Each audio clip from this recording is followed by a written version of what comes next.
¿Se están conectando? Buenas tardes, apreciadas familias. Se están conectando. Vamos a irles dando entrada y en breve comenzaremos. Gracias por asistir, gracias por acoger esta invitación, este llamado para mostrarles este primer informe de nuestra encuesta. Esperemos un poquitico para comenzar en un minuto.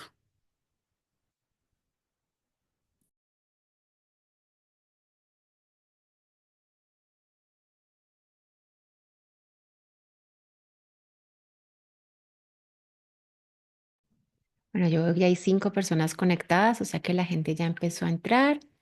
Hemos estado compartiendo la invitación por todos los grupos, por todas las redes. Ojalá se conecte mucha gente y si no se conectan, pues ya lo verán después en la grabación, pero que estén aquí en vivo es más emocionante.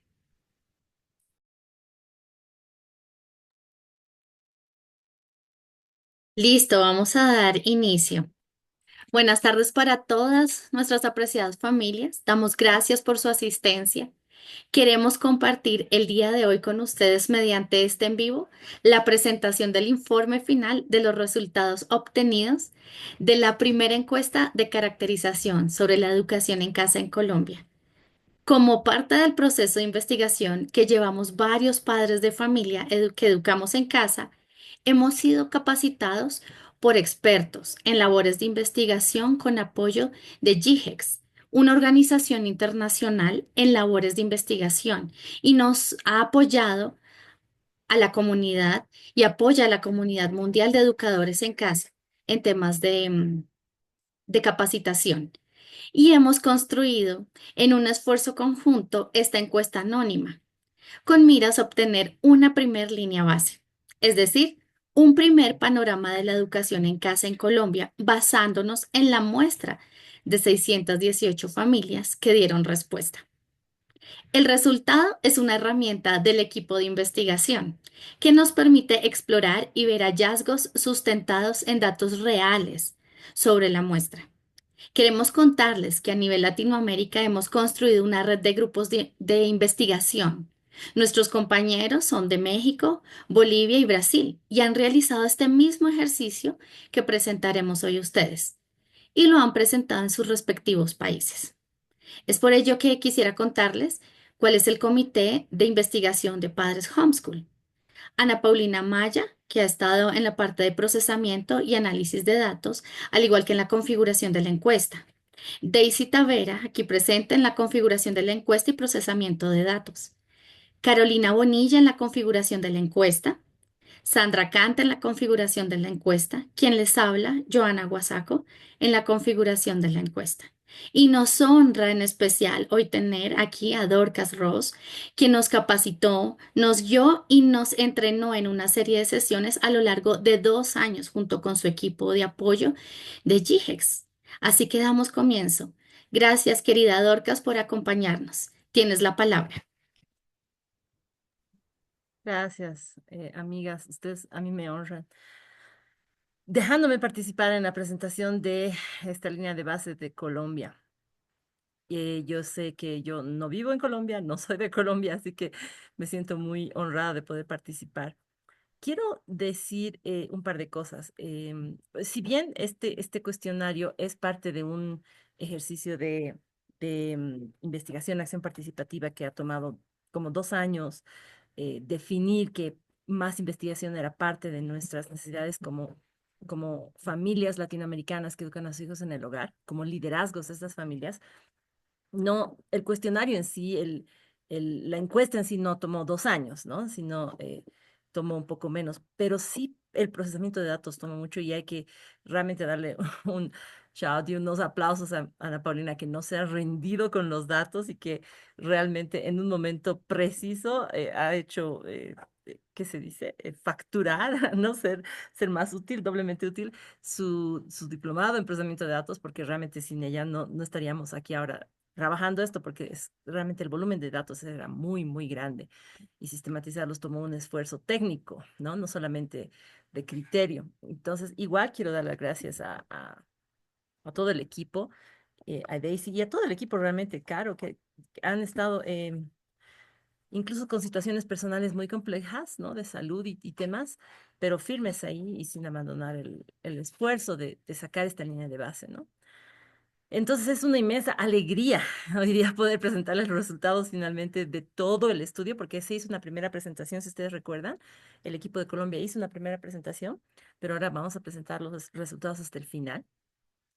Y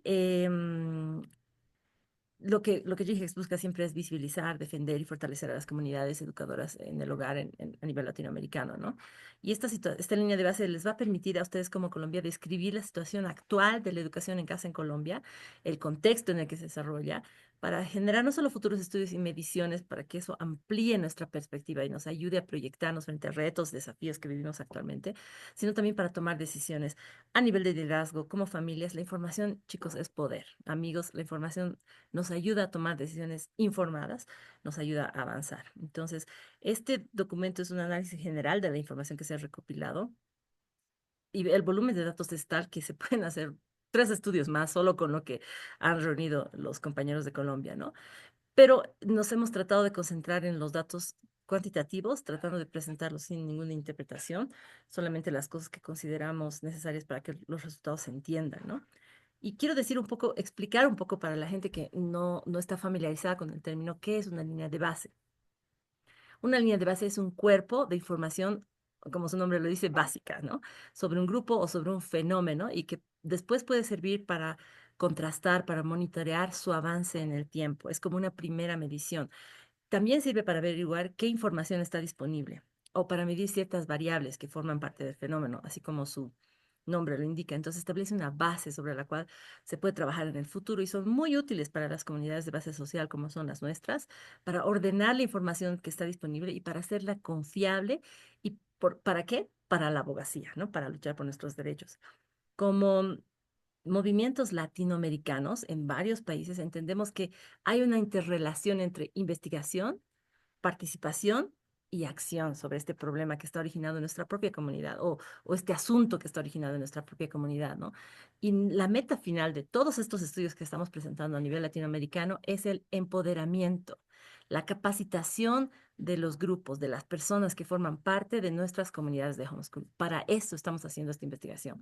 No estamos haciendo investigación para justificar nuestras elecciones, y sí vamos a describir un poco cómo somos, qué hacemos, por qué decimos lo que decimos, pero la meta más grande es que nos volvamos más fuertes, que al mirarnos en este estudio, que es como un espejo, digamos, oh, wow, entonces esto es lo que hacemos bien, estas son nuestras fortalezas y en esto tenemos que crecer. Y eso ayuda a que nuestras comunidades se vuelvan críticas, ¿no? No solamente consumidoras de contenido, sino generadoras de contenido. Que construyamos colectivamente el conocimiento y que usemos esa información para promover la transformación de las condiciones de lo que estamos haciendo. En Colombia no es necesaria una transformación muy fuerte, pero su estudio, sus logros, sus alcances ayudan al resto de Latinoamérica, ¿no? Por eso es que esto es muy, muy satisfactorio, muy, muy lindo. Ahora, a nivel latinoamericano, como líderes de educación en casa, hemos orientado siempre la defensa legal de nuestras familias con argumentos que van desde el reclamo de los derechos negativos de los padres. Hemos evocado la Carta Internacional de Derechos Humanos, artículo 28, inciso 6, inciso 3.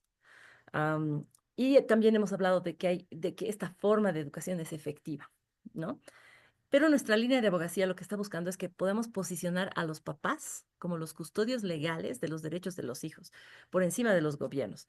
Y lo que quisiéramos es que se establezca a nivel latinoamericano una jurisprudencia que reconozca ese rol irreemplazable de los padres en la educación de sus hijos y en la formación completa de sus hijos, ¿no? Ahora, mucha de esta defensa ha buscado establecer a la familia como esta institución primaria de cuidado de los niños, a los padres como garantes de los derechos de los niños, y eso por extensión nos va a dar más libertad de elección educativa, ¿no? Una vez más, en Colombia ustedes no tienen esa batalla, pero por eso mismo es tan importante esta herramienta, porque podemos traer el ejemplo de Colombia al resto de Latinoamérica. Esto además está de conformidad con prácticamente todos los acuerdos y tratados internacionales que Colombia ha firmado junto con otros países de Latinoamérica, ¿no? Y finalmente una última observación, y es que en Latinoamérica, la investigación sobre educación en el hogar no estaba siguiendo un orden favorable a nuestro movimiento, más bien era producto de la necesidad o de la oportunidad, ¿no? Como un tesista se acercaba a nuestras comunidades y decía, queremos hacer un estudio sobre esto o aquello.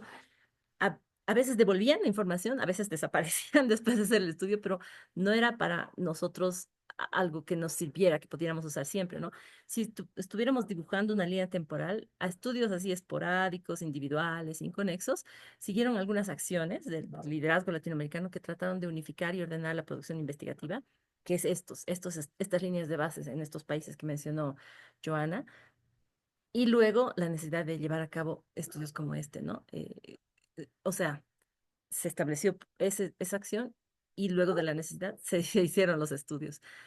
Y yo quiero felicitar y quiero aplaudir al liderazgo colombiano porque hubo un entendimiento entre los distintos liderazgos nacionales para trabajar unidos en la protección de las familias que forman parte de sus comunidades. Y eso es algo que toda Latinoamérica tiene que aprender. Necesitamos trabajar unidos, no importa si estamos sentados en extremos opuestos de los espectros de cualquier cosa. Las personas que ustedes ven aquí bien pueden mostrarles eso, ¿no? Creemos cosas distintas, hacemos las cosas de formas distintas, sin embargo, hay un entendimiento, nos ponemos de acuerdo para defender los derechos de las familias con las que trabajamos. Igual, así todo, con todas las diferencias, hemos buscado tener un cierto nivel de rigor científico en estas propuestas para que podamos tener un espacio serio en el debate continental sobre libertad educativa. Y las cosas que hemos aprendido aquí van a ser geniales. Entonces, con esos tres ¿qué se dicen más? Con esos tres comentarios, le dejo la palabra a Daisy, que nos va a hablar un poco de lo que es Colombia para los amigos que no son de Colombia y que nos están viendo en esta tarde.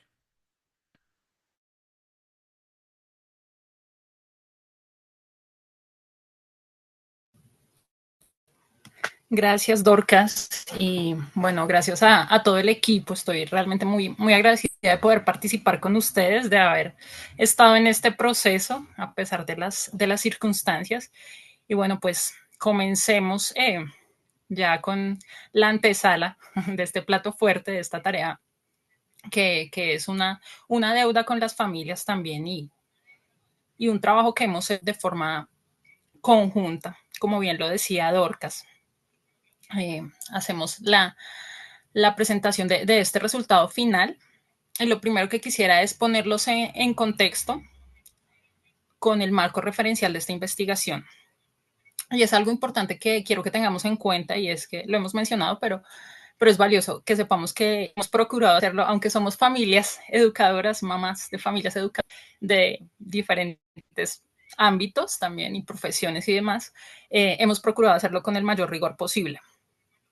Así que voy a empezar por contarles un poco sobre el marco referencial, aunque Dorcas ya ha mencionado parte de esto. Entonces, eh, esta información que está aquí está plasmada de mejor manera, pues digo, más detallada en el reporte, en el documento al cual ustedes al final de esta sesión podrán solicitarlo vía al correo que ya hemos definido y les compartiremos para que ustedes tengan todo el detalle. Pero básicamente queremos hacer énfasis en que tenemos un contexto global, ¿cierto? En el que sabemos que más o menos hacia mediados de los años 70, bueno, en los 70, en la década de los 70, empezó a aparecer las comunidades de homeschool, sobre todo en Estados Unidos y en Europa. ¿Sí? Empezó de nuevo a visibilizarse esta alternativa educativa. Y justo a la par que iban surgiendo esas familias, empezaron a aparecer como familias, nosotros las conocemos, hemos visto, pues cuestionamientos, denuncias, incluso juicios, multas y sanciones para algunas familias. Y ese contexto ha hecho pues que haya una necesidad latente, como bien lo mencionaba Dorcas, y es contar con información rigurosa como instrumento de defensa. Pero hay una palabra que está aquí en mayúscula y es que sea una información local, porque si bien hay ciertas investigaciones de otros países, obviamente el contexto local de cada nación pues varía la legislación, varían las formas de hacer.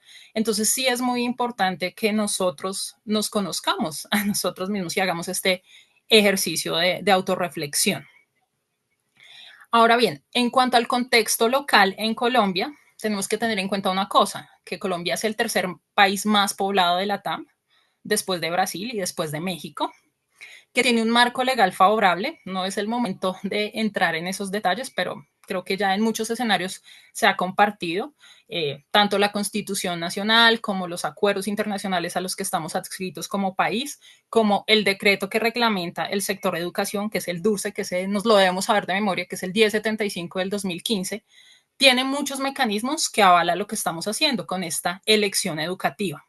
Entonces, al ser un país con una población significativa, ¿cierto? En el contexto LATAM, al tener esa favorabilidad, pues en parte es considerado, de alguna manera, somos un paraíso homeschooling hasta cierto punto, porque hemos tenido la libertad para ejercer ese derecho a decir cómo formarnos en familia. Entonces, eso hace que obviamente haya una población importante a considerar. Y ahora quiero mencionarles, además, brevemente, en 5 hitos, qué sabemos sobre educación en casa en Colombia de forma documentada. Como les digo, hay que ser rigurosos. Entonces, ¿qué tenemos hasta el momento? Lo primero que hay que saber es que el homeschool o la educación en casa en Colombia era desconocido hasta finales de los 2000, aunque sabemos que hay algunas experiencias aisladas. O sea, nosotros sabemos por el voz a voz, por experiencia, que hay familias incluso de segunda generación de homeschoolers o de educadores en casa.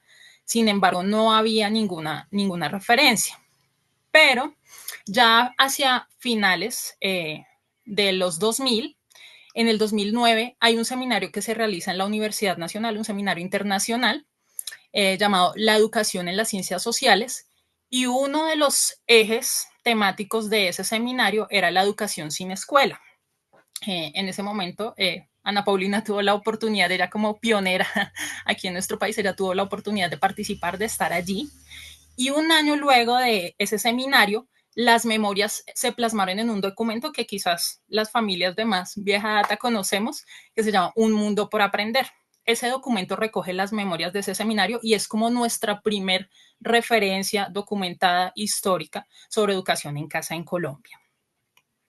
Luego de este seminario, sabemos y tenemos ya el registro certificado, en 2012 se empiezan a formar las primeras comunidades homeschool en diferentes zonas geográficas, en Antioquia, en el Valle, aquí en Bogotá, y los alrededores. Se empiezan a consolidar pequeñas comunidades con 2, 3 familias, ya luego decenas, y tenemos como un hito importante en 2013 el primer encuentro de educación en familia que lo organiza justamente la Red en Familia que lidera Ana Paulina. Como decían, han sido pioneros aquí en este proceso.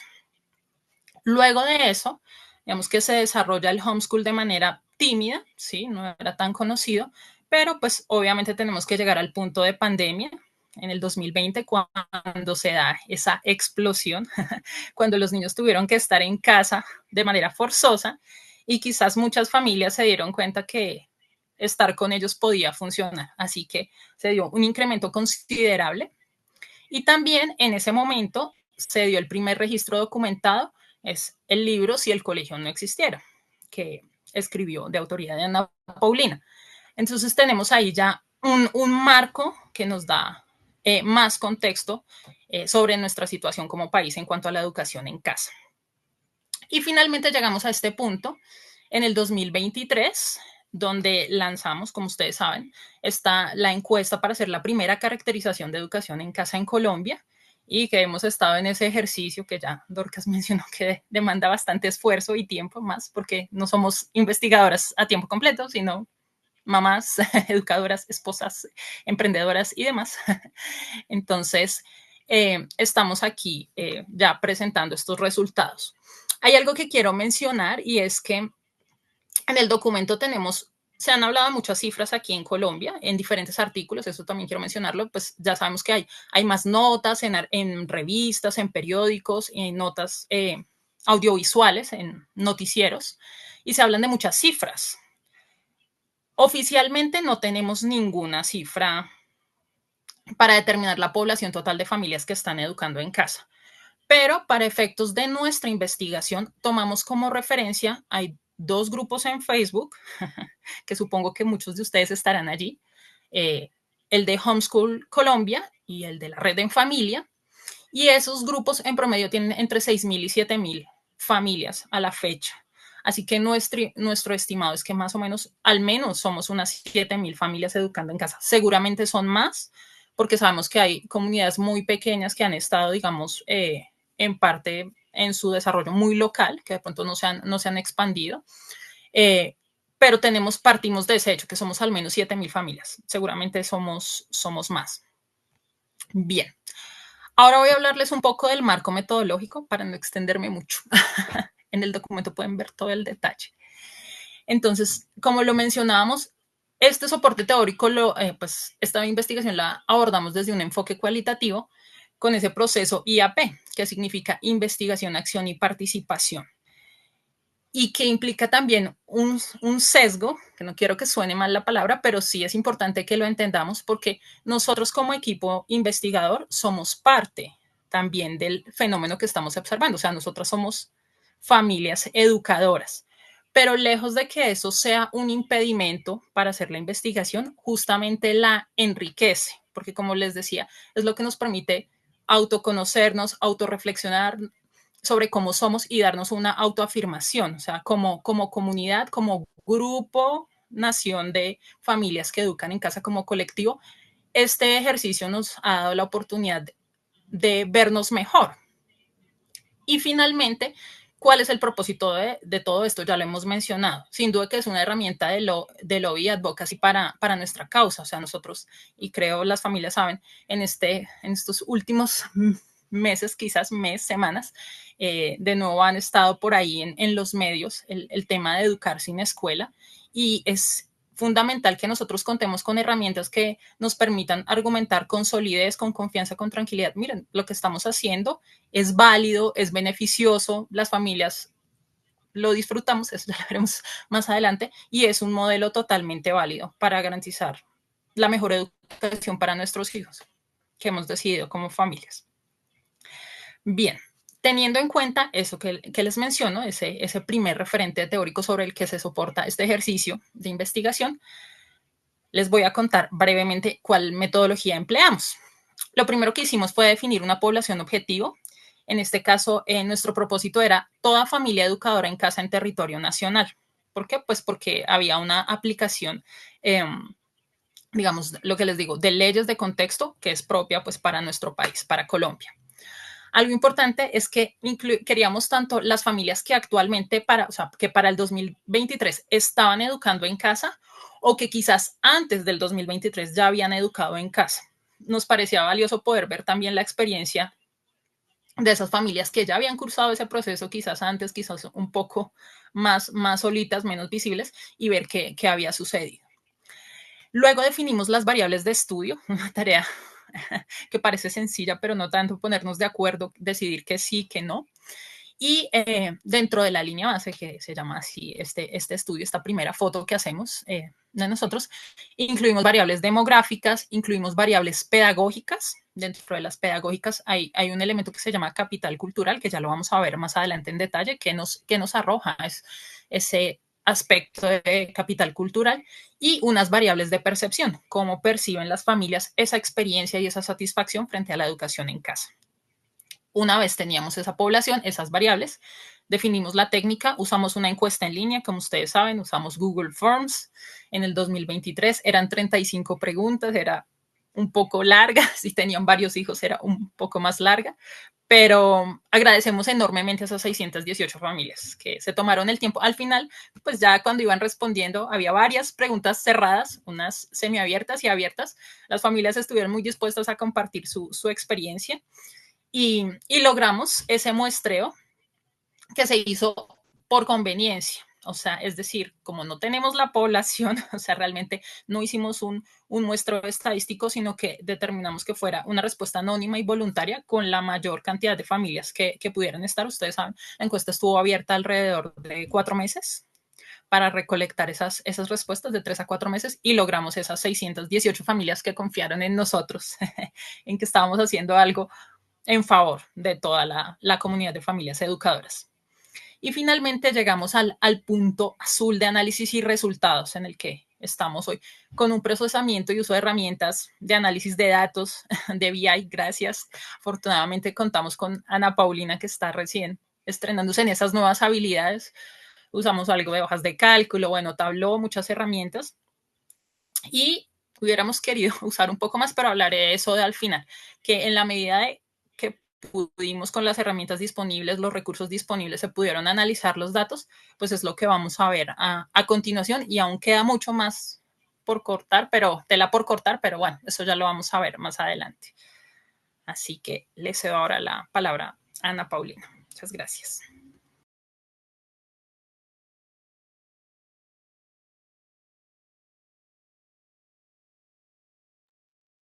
Listo, ahora sí, es que esto de compartir pantalla hace que se me desaparezca todo. Bueno, yo también muy feliz de por fin estar presentando este informe.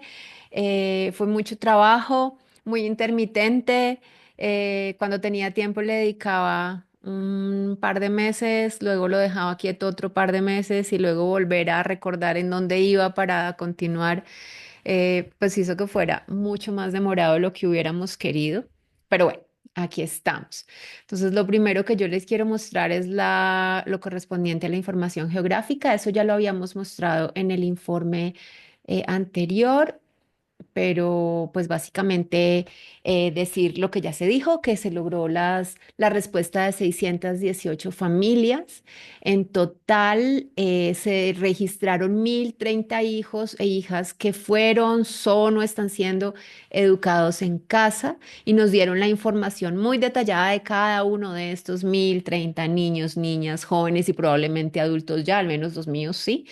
Em, Encontramos familias en 24 departamentos de Colombia y pueden ver señalados, resaltados con colorcito en el mapa los departamentos en los que sí hubo familias que nos respondieron la encuesta, 39 municipios y además, aunque estaba destinada a familias en el territorio nacional, nos respondieron la encuesta 6 familias, o bueno, 7 familias en 6 países fuera de Colombia, pero son familias colombianas que están haciendo educación en casa, que están en nuestros grupos de WhatsApp, de Facebook y de alguna manera llegaron a la encuesta y la respondieron también.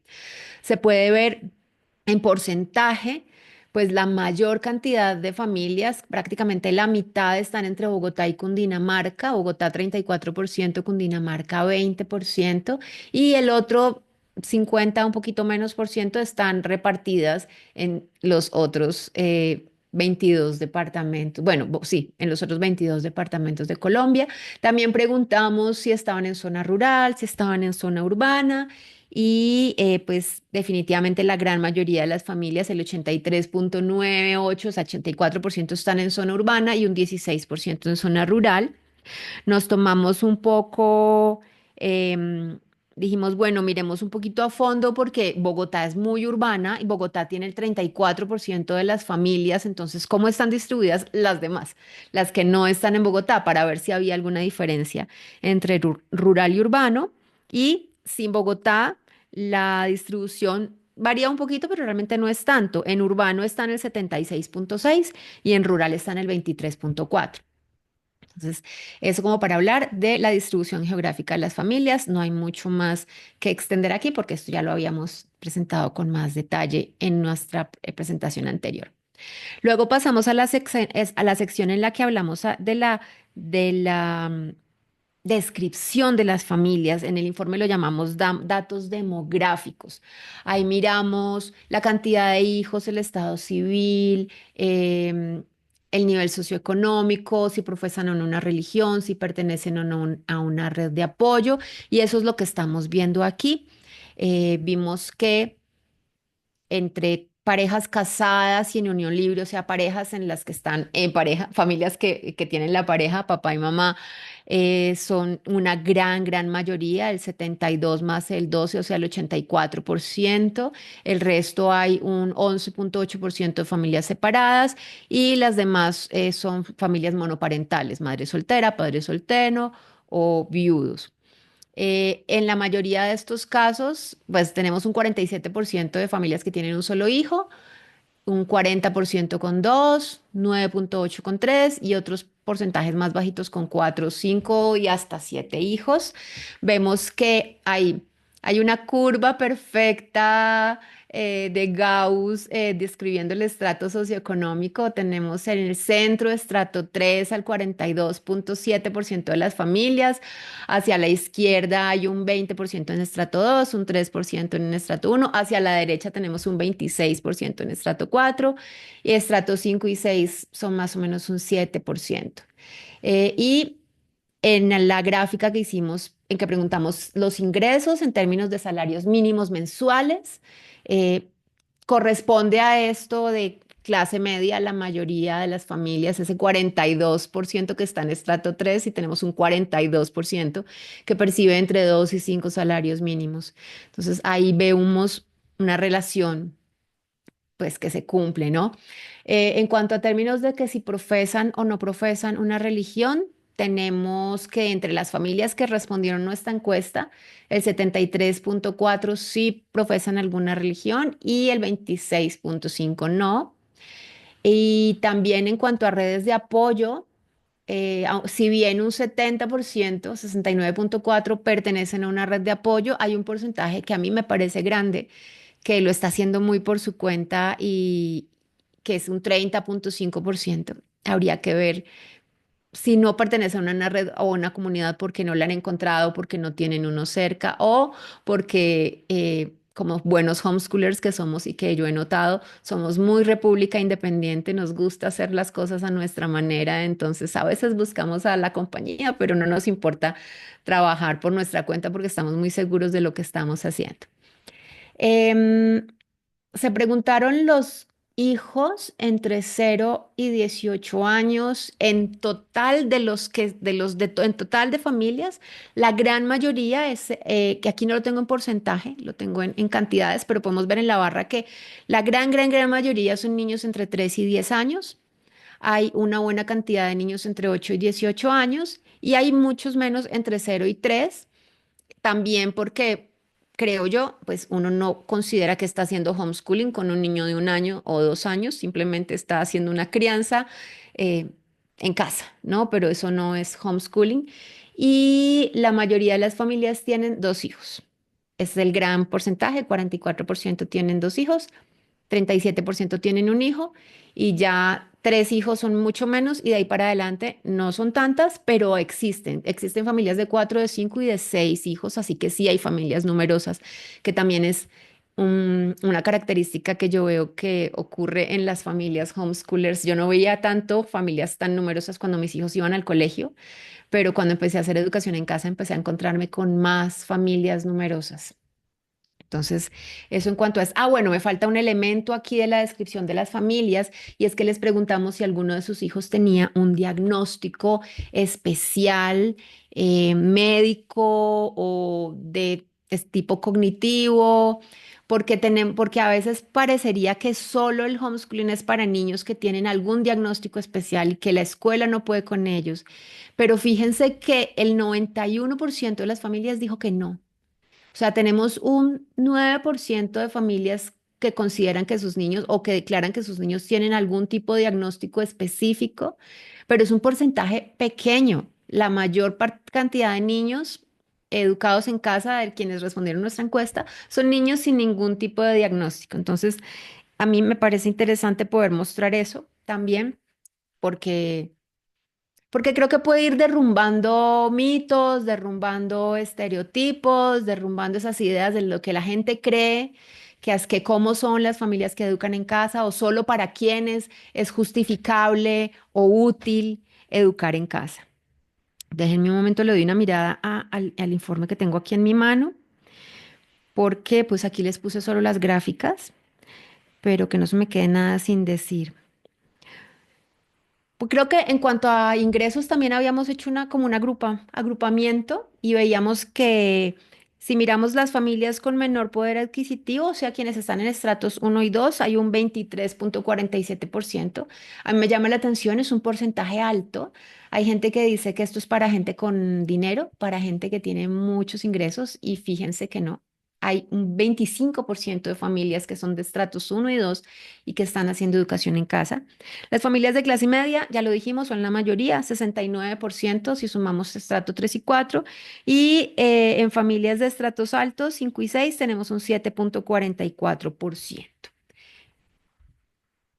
Así que va todo lo contrario de lo que nos dicen de que el homeschooling es para gente con mucho dinero. ¿Qué más les cuento yo? Ah, bueno, también no lo tengo acá. Ah, no, sí lo tengo acá. Iba a decir el estado civil, sí lo tengo ahí.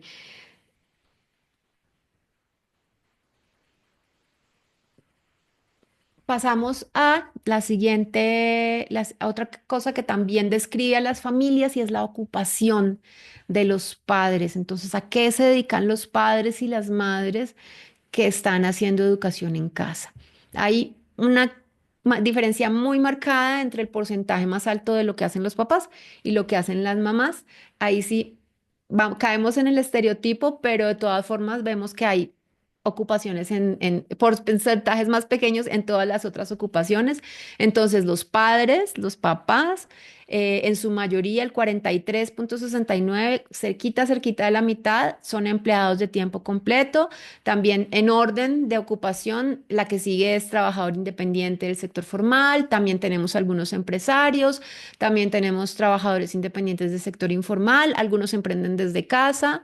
Otros desarrollan labores eclesiales. Hay un 4,21 que desarrollan labores del hogar, empleados de medio tiempo, voluntarios, desempleados, pensionados, fallecidos. Pues ahí pueden ver los porcentajes correspondientes en cuanto a los papás de cada una de estas ocupaciones. En cambio, en las mamás, la principal ocupación son las labores de hogar, el 49,5, la mitad exacta de las mamás, y el que le sigue, que es emprendimiento desde casa, es un 26,7. Vale la pena resaltar que se podían seleccionar varias opciones, así que estoy segura que ese 26% de mamás que emprenden desde casa, seguro que están dentro de ese 49 que desarrollan labores del hogar, porque pues cuando uno está en la casa lo hace todo al mismo tiempo. Luego, también hay mamás trabajadoras independientes en sector formal, en sector informal. Hay un porcentaje de 9,7, casi 10% de mamás que son empleadas de tiempo completo, mucho más bajito que los papás que están en 43% de empleados de tiempo completo.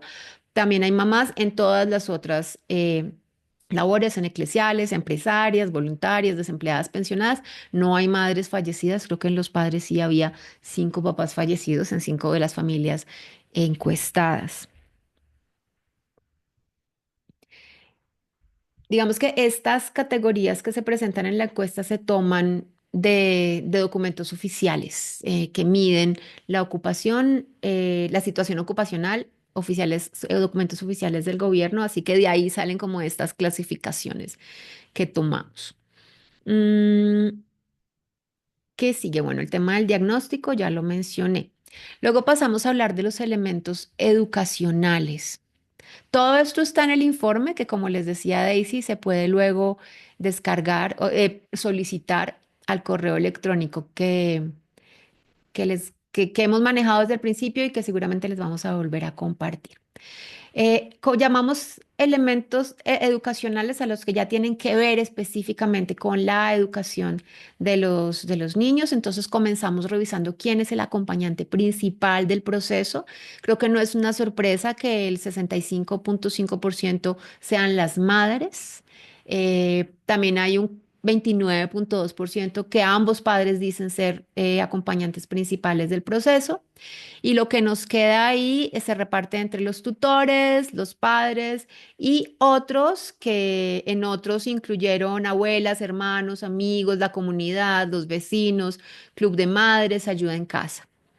Entonces, pues bueno, esto con respecto a quién está al frente del proceso, quién toma las decisiones, quién acompaña en el cotidiano, que es una labor bastante exigente. Quienes la vivimos sabemos cómo es.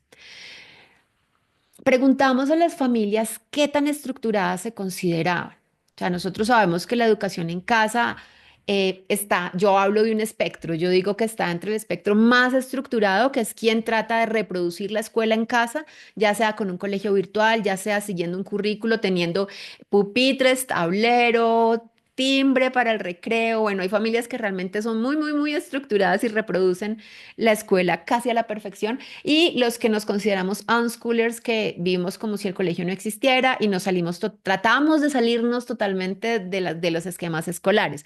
Entonces les pedimos que se calificaran entre 1 y 5. 1 es el nivel más bajo de estructura, 5 es el nivel más alto de estructura.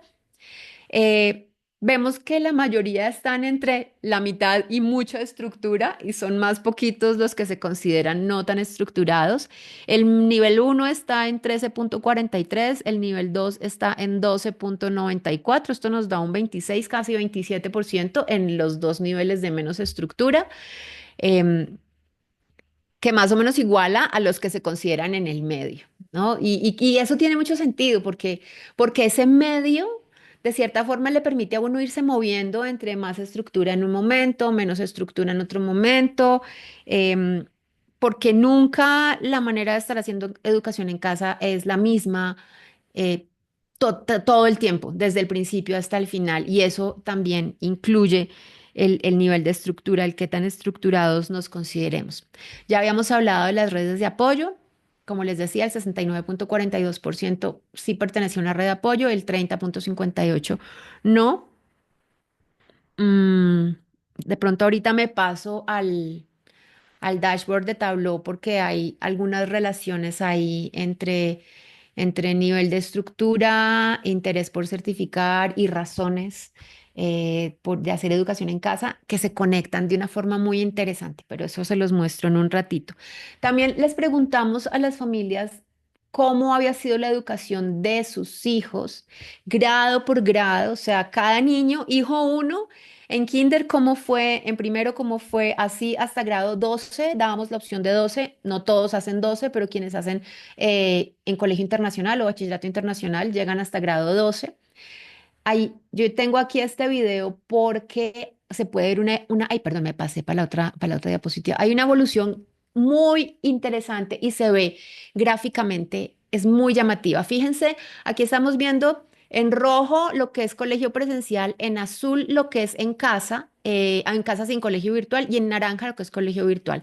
Este video muestra desde prejardín en adelante y ahí podemos ir viendo cómo va creciendo, digamos, en kinder pues están en casa, pero luego los meten a colegio presencial en transición, que es el rojo, pero de ahí para adelante ese rojo se empieza a achicar, o sea, empezamos a salirnos del colegio presencial, a aumentar el colegio en casa, que es el azul, y sí, el porcentaje en colegio virtual también va aumentando. Entonces, le vamos robando niños al sistema presencial, vamos distribuyéndolos entre virtual y en casa. Aquí estamos terminando primaria, en quinto de primaria está como una cuarta parte en colegio virtual, en sexto sigue aumentando colegio virtual, en séptimo sigue aumentando colegio virtual y los de en casa autónomos se mantienen como en la mitad. La mitad de la torta somos las familias que no nos fuimos por colegio virtual, que lo hacemos en casa a nuestra manera, pero la otra mitad se va repartiendo entre colegio virtual y cada vez menos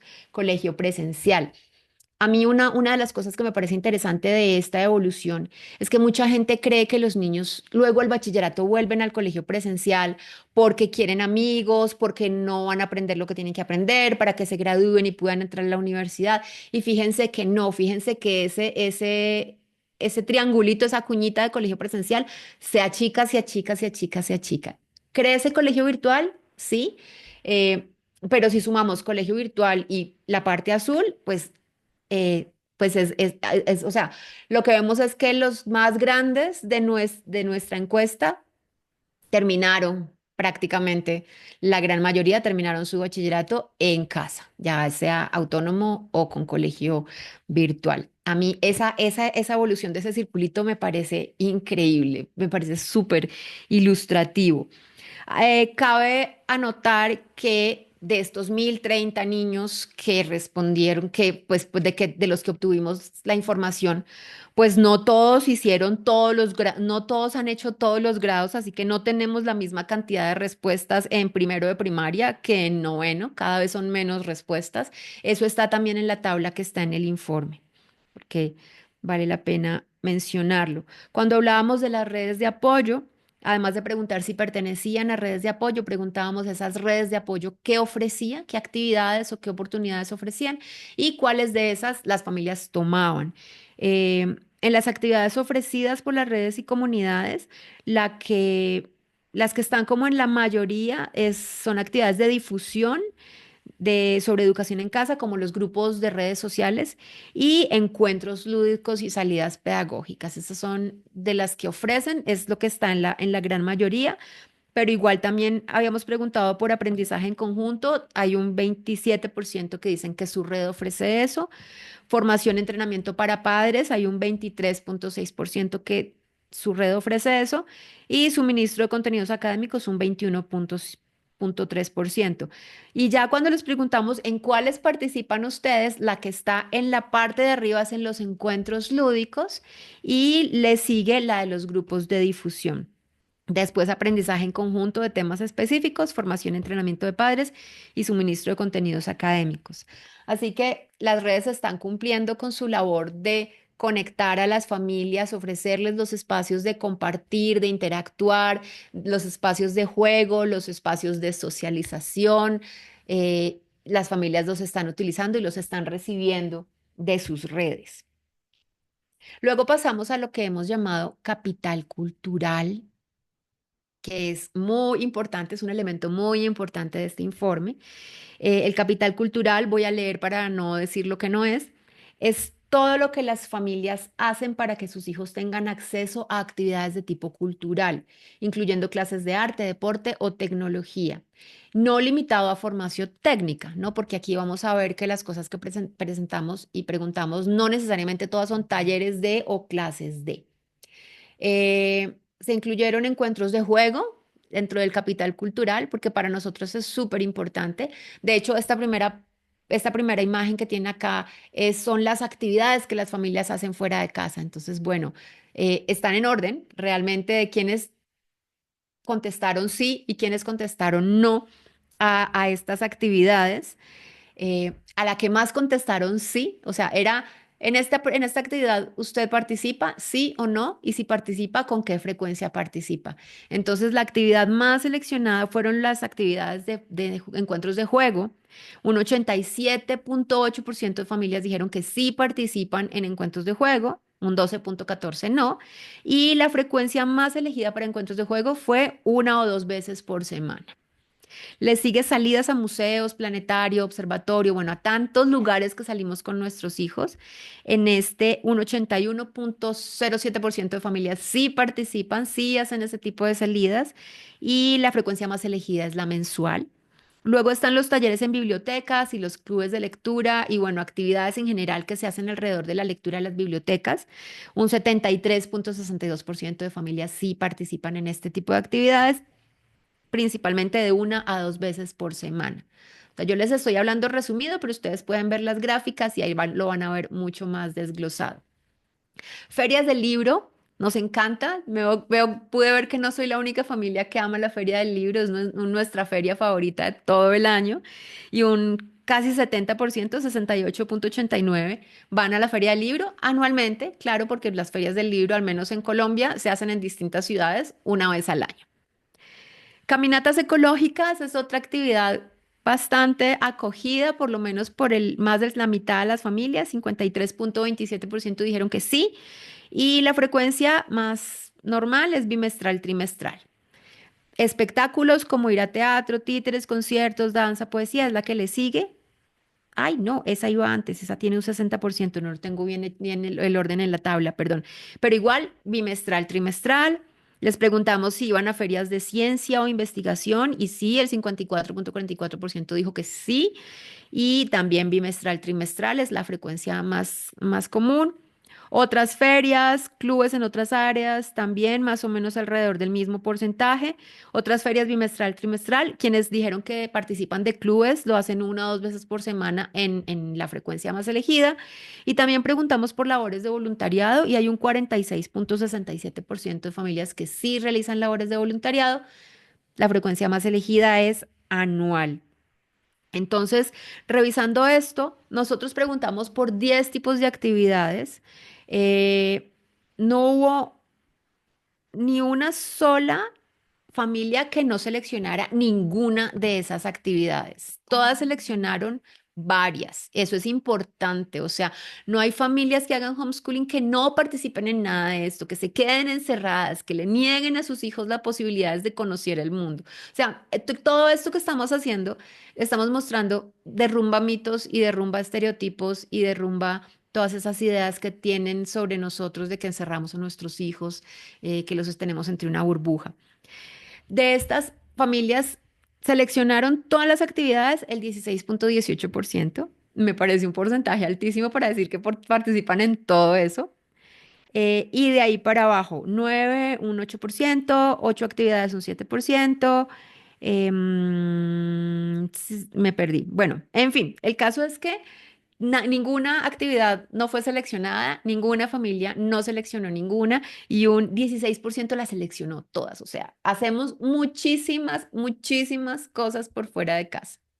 Eso siempre será muy lindo de constatar. También preguntamos por clases extracurriculares y nos fuimos a 4 áreas. Preguntamos por las clases de música, de arte, de STEM y de deportes. Espérense que aquí me estoy tapando y no veo bien.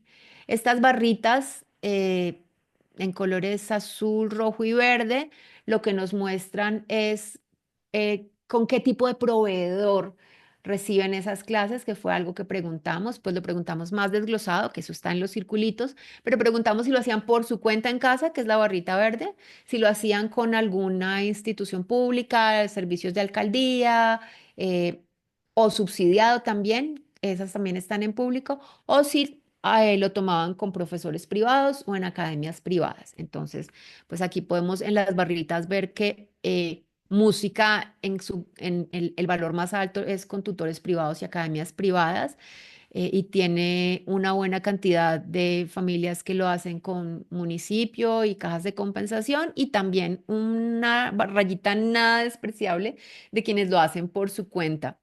La música es una de esas cosas que nuestros niños aprenden de manera autodidacta con muchísima facilidad. Ellos agarran su instrumento y cuando uno menos piensa los oye tocando y uno no sabe cómo aprendió, pero se da para ese aprendizaje autónomo. Arte tiene más o menos las mismas proporciones, digamos, pero en cantidades más pequeñas. Hay muchos más niños aprendiendo música que aprendiendo arte, por lo visto. Igual, los que más con privado, algunos con público y algunos en casa. Deportes, en cambio, tienen una gran mayoría en público, o sea, institutos de deporte municipales o cajas de compensación. Ahí podríamos aventurarnos a decir que probablemente con estas ofertas los niños tienen más posibilidad de participar en un club, de ir a competencias, aunque por ejemplo mis hijos estaban en patinaje en clubes privados y también competían, pero ese tipo de oferta sí la tiene muy sólida las ofertas estatales, pero también hay en privado y también hay en público y STEM. Hay muy poquitos niños en STEM. Tenemos que animar a nuestros hijos a que participen más en STEM. En los circulitos está más discriminado lo que preguntamos, si tomaban con, por ejemplo, aquí en deportes, si lo toman con alcaldía o gobernación o con caja de compensación o subsidiado, que fue todo lo que englobamos en público. Si lo toman con tutores privados, ya sea presencial o virtual, que también lo preguntamos, y si lo toman con autónomo. Entonces, esas barras de arriba están un poco más discriminadas aquí en estos circulitos que están alrededor, que ya ustedes podrán detallarlos más cuando tengan el informe en sus manos. Hicimos otra pregunta adicional a esta que era pues como muy genérica y era sobre los intereses de los hijos y sobre los talentos. Hicimos una pregunta en cuanto a, bueno, ¿hacen algo más de arte fuera de música? ¿Qué hacen? Y nos salieron una cantidad, una diversidad de intereses, de aficiones increíbles. Entonces intentamos agruparlas, estas clasificaciones no estaban, tomamos todas las respuestas porque eran respuestas abiertas, todo lo que nos respondieron y lo clasificamos. Hay actividades relacionadas con la literatura, con clubes de lectura, clubes de escritura. Hay actividades relacionadas con los audiovisuales, hay niños a los que les interesa o toman clases o aprenden fotografía, animación, stop motion, hacen podcast, diseño gráfico, también manualidades. Creo que es otra de esas cosas en las que somos unos duros. Los homeschoolers hacemos muchas, muchas manualidades. Aquí hay origami, lettering, encuadernación, bordado, tejido, crochet, telares, bisutería, foamy, costura, modistería, bueno, de todo. A mí las manualidades me parecen una maravilla porque les da una habilidad que les puede resolver la subsistencia en algún momento de la vida, o por lo menos así se los he enfatizado yo a mis hijos. O sea, tú aprendes a hacer postres y el día que no tienes con qué moverte ese mes, dedícate a hacer brownies y venderlos en la universidad. De hecho, eso hace mi hija. También más hacia las artes plásticas, dibujo, caricatura, modelado en arcilla, dibujo manga, plastilina, porcelanicrón, pintura, cerámica, grabado, acuarelas y óleos, escultura. En artes escénicas, teatro y danza, también hay todo lo que ven ahí. Es increíble, para mí es maravilloso. Eso fue una respuesta abierta que nos dio bastante trabajo procesarla porque había mucha información, pero es muy lindo precisamente haber recibido toda esa información y saber todo lo que hacen los homeschoolers, todas las cosas en las que están interesados. También por ahí se preguntaba como a qué le dedican mucho tiempo. Esperábamos ver como los que son deportistas de alto rendimiento, los que compiten, los que son empresarios, pero todo eso está comprendido aquí dentro de esa parte de los intereses y talentos. Después de esto viene la percepción de satisfacción, sí, la percepción de satisfacción en el hogar, de la educación en el hogar. También les preguntamos qué tan satisfechos se sentían con la experiencia, que le calificaran de 1 a 5. Habría que ver, creo que ese 0,65 creo que corresponde a una familia. Yo podría ver el dato en el dashboard, pero si me paso para allá me vuelvo loca. El caso es que entre 4 y 5, que es una calificación alta, o sea, 5 que es la calificación mayor, top, somos muy felices, no lo cambiaríamos por nada. Tenemos el 76,38%. Eso es un porcentaje súper, súper, súper, súper alto. Y si sumamos 5 y 4, nos da 7, 8, más del 90%. No, es un 90 y muchos, 95% más o menos de familias que están realmente satisfechas con su experiencia de educar en casa. Yo sé que es una labor agotadora, yo sé que a veces uno se queja en público, eh, pero no son tantas las familias que consideran que esto fue una mala decisión, una mala experiencia, que les fue súper mal. Claro, hay un 4% en tres y eso habría que mirar qué les pasó, por qué no les fue tan bien, pero en términos generales me parece que es abrumadora la alta satisfacción con la experiencia y eso habla muy bien de esto que hacemos. Les preguntamos si se sentían discriminados. Hubo distintas opciones de discriminación, pero más o menos las resumimos en que un 52,3% dijeron no haberse sentido discriminados nunca o especialmente. Hay un 40,8% que relatan haber tenido una mala experiencia con su entorno. Eso quiere decir que los cuestiona la familia, que el abuelito dice que por qué no van al colegio, que si no tiene plata yo se lo pago, que cuando los van a retirar del colegio los amenazan y le dicen yo los voy a demandar, que sí, el vecino, eso es como son las malas experiencias con el entorno que no necesariamente son una discriminación, pero sí generan malestar en las familias en ciertos momentos. Entonces, es un 40%. Eh, yo sé que aquí estamos siendo súper objetivos, yo voy a dar mi opinión, yo creo que ese 40% se podría reducir si trabajamos en mostrar la información, en que la gente esté informada, porque si la gente está informada no va a presionar sin informarse antes, no va a ir a decir, sus niños no están aprendiendo nada, es que eso no existe, es que es ilegal, y todas esas preguntas que nos hace la familia, los amigos, los vecinos y así. Y únicamente un 6,8%, 6,86% relata haber tenido algún proceso ya con entidades, es decir, una denuncia ante ISBF, ante Comisaría de Familia, de pronto ante Secretaría de Educación. Realmente esas son como las tres instancias por donde usualmente suele haber algún tipo de proceso. Yo creo que esto es alentador porque no son tantas las familias que tienen ese tipo de inconvenientes. Un 6,8 pues ojalá fuera cero, pero es como anímate a educar en casa y no tengas miedo, que mira que es tan chiquito el porcentaje de familias a las que realmente les cae una denuncia encima que no tienes por qué no hacerlo por miedo a que eso te pase, porque sé que es una de las razones que las familias dicen, no, yo no lo voy a hacer porque me da mucho miedo que me denuncien, pero si no sabes si va a pasar o no va a pasar, entonces, y mira el porcentaje, es bien pequeñito. Y también les preguntamos qué tan interesados estaban en las certificaciones. También habíamos dado varias clasificaciones, pero nos parece importante, lo resumimos así, los que quieren certificar año a año, que creo que cuando tienen preocupación por certificación, principalmente es así, quieren certificar año a año, y los que tienen un interés más bajo o ningún interés en certificar, que son los que vamos a validar al final del bachillerato o de pronto por ahí uno que otro grado o no me interesa para nada. Entonces, los que sí quieren certificar año a año son el 36,4% y los demás, pues el 63,6%. Em, bueno, esos porcentajes pues están ahí para que cada quien los interprete según la necesidad de interpretación. Mm, Luego pasamos a las razones para educar en casa, que de esas también habíamos hablado en el informe anterior. Nosotros dimos 11 posibles razones, están en esta gráfica.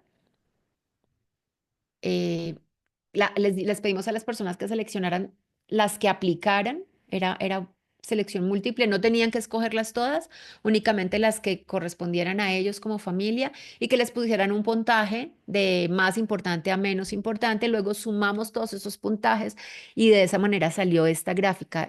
El orden es las que tienen más peso, las que ese puntaje en la cantidad de veces que lo seleccionaron y el puntaje que le dieron dio más alto. Entonces, esto es en general la razón principal que sobrepasa a todas las demás, no por una cabeza, sino que se nota claramente que es la razón principal, es que las familias desean una educación personalizada, adaptada a la individualidad de su hijo.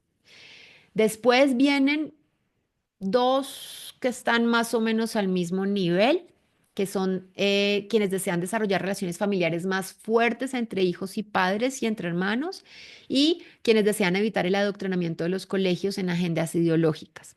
Después vienen otras que, la verdad, o sea, uno podría, pues aquí se ven en valores diferentes, pero en proporción uno podría pensar que están más o menos estas cinco al mismo nivel. Esas dos que les mencioné más quienes desean transmitir valores religiosos, morales y cosmovisión específicas, quienes desean un enfoque no tradicional de educación para sus hijos y quienes están preocupados por el entorno escolar, el acoso, el bullying, la presión negativa de los compañeros. Ya va bajando en peso las siguientes que son el desarrollo académico, tener un desarrollo académico superior, o sea, quienes enfáticamente deciden educar en casa por buscar la excelencia académica, y también siguen quienes quieren darle a sus hijos una perspectiva más internacional. Están los que los niños están dedicados al desarrollo de algún talento. Ahí están los deportistas de alto rendimiento, los actores, los músicos, los emprendedores, los programadores, en fin. Eh, También están los que viajan constantemente y esto se corresponde también con la gráfica del diagnóstico, creo yo, que está la razón que tiene más poquito peso, porque son más poquitos niños los que lo hacen porque porque los hijos tienen o tuvieron alguna condición de salud particular. Creo que aquí es donde yo me quiero salir.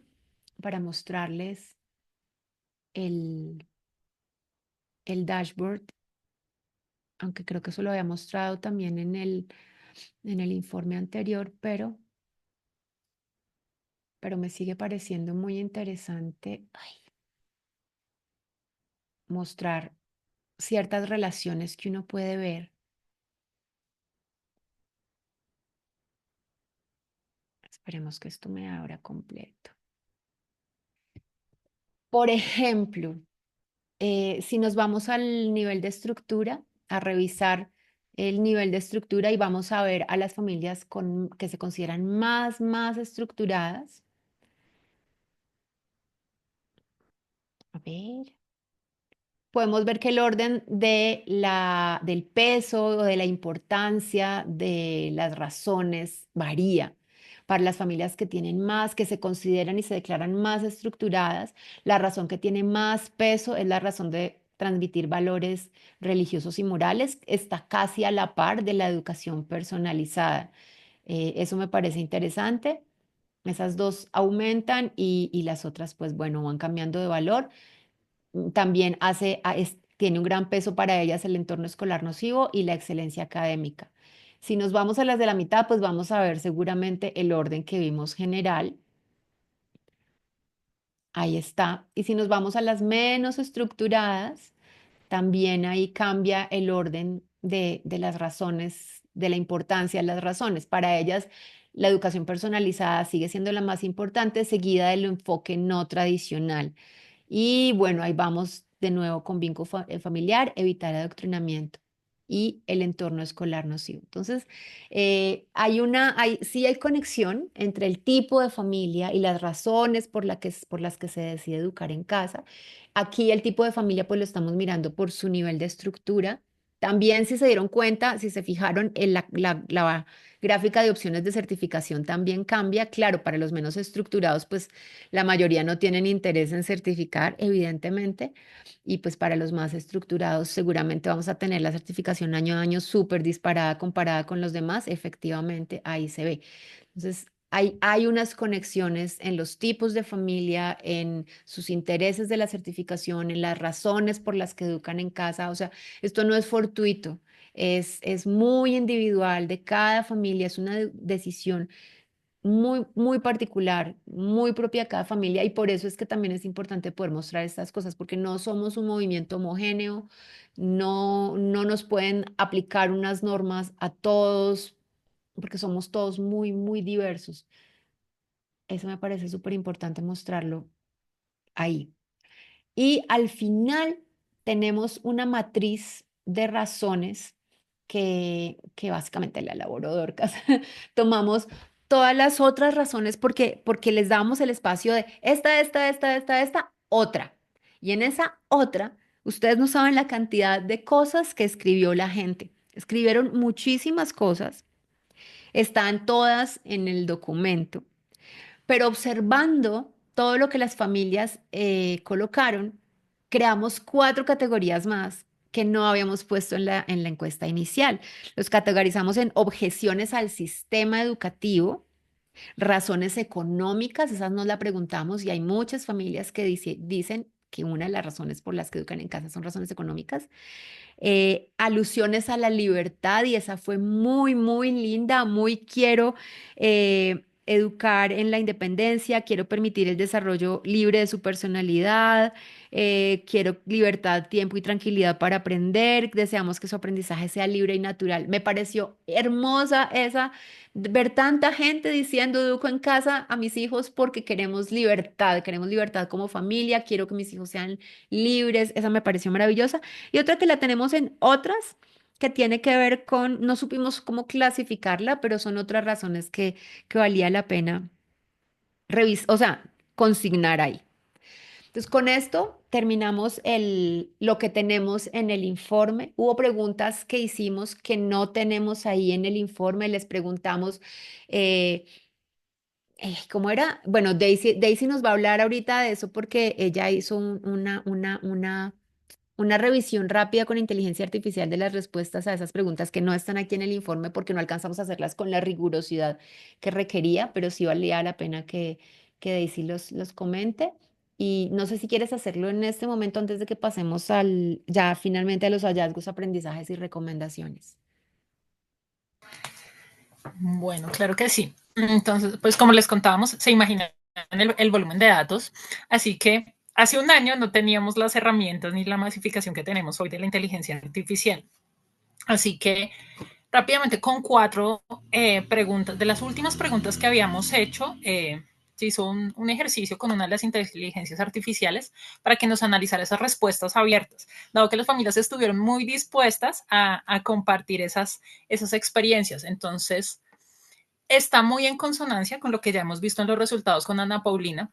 Había una pregunta que decía que si recomendaban la educación en casa y por qué.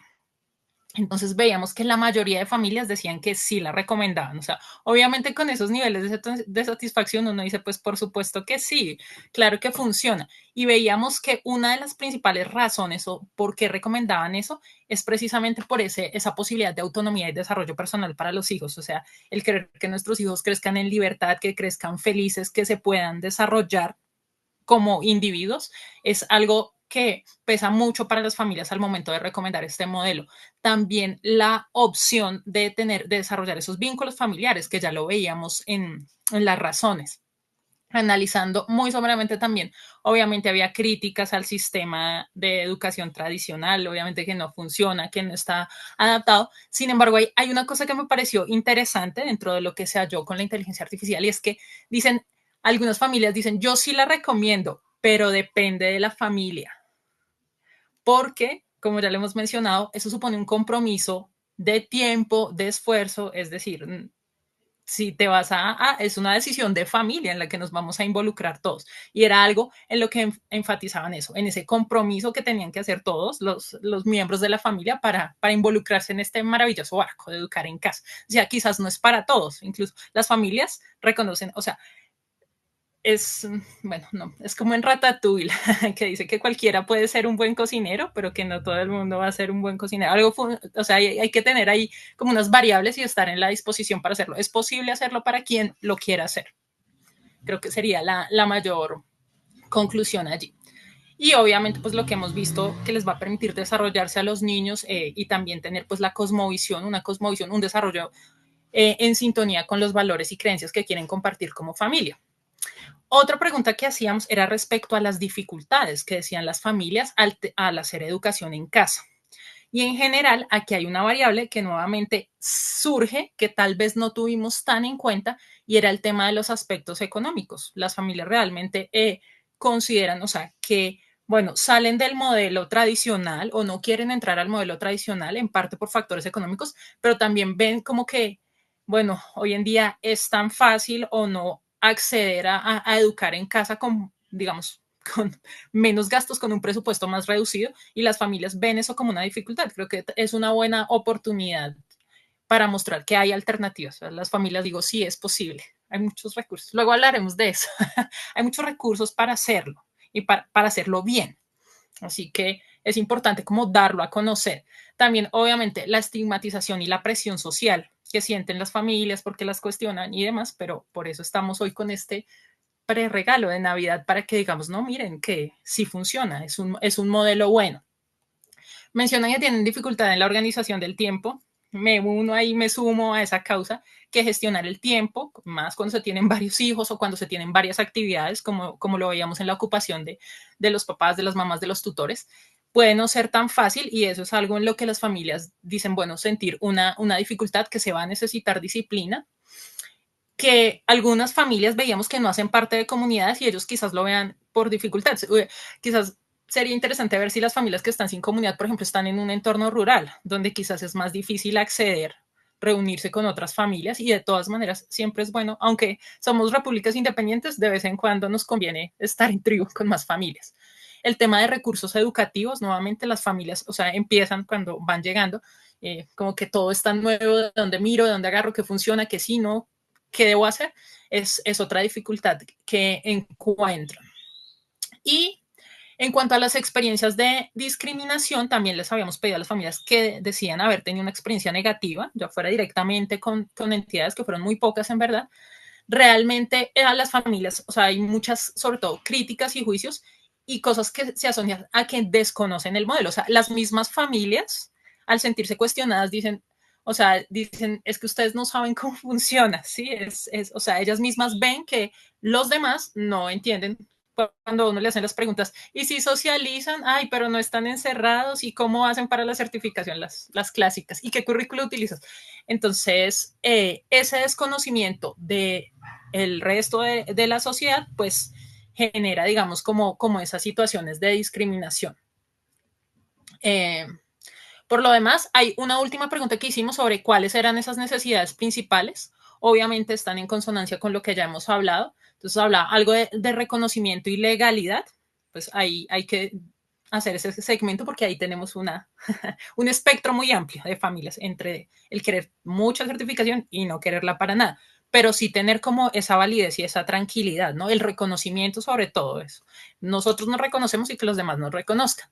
El tema de apoyo económico, el tema de comunidad, acceso a certificaciones, el tema de formarse, es algo importante que también mencionaron, y el tema de promoción y conciencia y poder vincularse en más espacios de aprendizaje. Esas son como, a grosso modo, las respuestas analizadas. No lo incluimos en el informe porque, como les decimos, fue así un ejercicio muy breve que no tiene el rigor y seríamos un poco irresponsables en incluirlas así sin la validez necesaria. Pero obviamente que hay mucha más, lo que les decía, tela para cortar, o sea, hay muchos más, y Dorcas se lo mencionaba, muchos más estudios que se pueden hacer alrededor de esto. Así que les comparto para que veamos cuáles son ya las conclusiones y las recomendaciones que tenemos ya una vez hemos finalizado esta primera caracterización, nuestra primera línea base, que esperamos debería actualizarse. ¿Cuándo, Dorcas? Ya casi, ¿cierto? Según las familias, ya confíen, confíen que sí se puede hacer. Gracias. Sí, hay que festejar. Eh, Tres conclusiones o hallazgos generales que hemos encontrado. ¿Tú quieres decir los tres primeros, Ana Paulina? Ok, sí, creo que básicamente es la confirmación de lo que ya sabemos. Esos Hallamos que las provienen, familias tienen, provienen de... pertenecen, ¿no ve? ¿Cómo? Esos que dicen provienen, tienen, pertenecen. Sí, exacto. Provienen de distintos estratos sociales, de distintos rangos etarios y tienen distintos contextos confesionales. Esa es como El una, segundo es que esa es como la esa es primera. la primera. Yo Ujú. quiero comentar estas tres y después brevemente todas tal vez Dale. la onda, ¿no? Entonces, como es una, es una oración de una sola fila que resume hartísimo trabajo y que además coincide con otros estudios a nivel global, ¿no? Las familias que educan en casa vienen de distintos rangos sociales, tienen muy distintas edades. Hay gente muy grande, hay gente muy joven, hijos ya grandes, hijos pequeños, nuevos, en camino, y tienen distintos contextos confesionales. Esto no es un fenómeno de un grupito, ¿no? Entonces, eso como primer, que, no sé si decir hallazgo, porque ya se encontró en estudios en otros países, en otros continentes, ¿no? Pero como primera constatación, no es un grupo que toditos son de la misma clase social, ganan igual, se conocen, son amigos del barrio decidieron hacer sus cosas, se graduaron juntos de colegio y dijeron, abramos nuestro homeschool. No, hay una variedad impresionante. La segunda, La segunda, tienen hijos de diferentes edades, empezaron a educarlos en variados contextos y momentos de su vida, aludiendo además a múltiples razones para elegir sacarlos del sistema educativo tradicional. eso también es importante, porque no es que, es que esto es una cosa que se hace ¿cómo llaman ustedes? En transición, ¿no?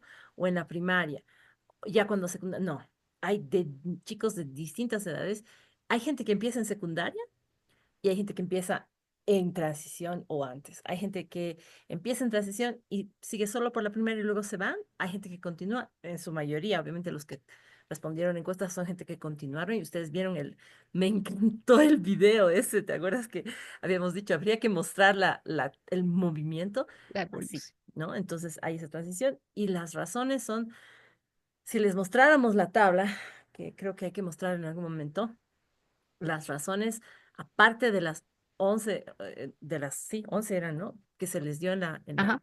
en la encuesta, son variadísimas, son variadísimas. Entonces, múltiples razones. Y la última de general, digamos, que era, Ok, y el tercer hallazgo es que las familias pertenecen más a contextos urbanos que rurales y por esa misma razón participan activamente o son parte de grupos, comunidades, asociaciones, clubes, centros de enseñanza y otras instancias que permiten a sus hijos un amplio rango de socialización y formación técnico-artística, deportiva, en valores, social, cultural, etcétera.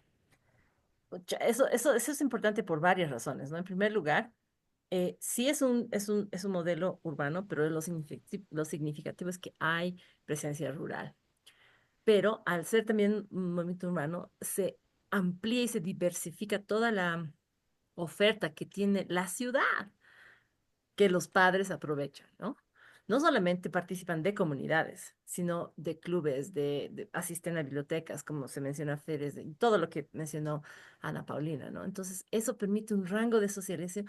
Es una campana de socialización enorme, que si tuviéramos que ponerla, visualizarla, esta campana, digamos, numéricamente, sería anchísima, ya dejaría de ser campana, ya sería línea, creo porque es un rango amplísimo de socialización. Los chicos están apuntando como grupo humano que somos a una cantidad y una variedad impresionante de cosas y actividades que les forman no solamente a nivel técnico, sino hay un importante compromiso de las familias para una formación artística. Y eso yo puedo decir que es una característica bien colombiana. No he visto o sea, no conozco un estudio donde los chicos, donde las familias digan, hacemos artes circenses, ¿no?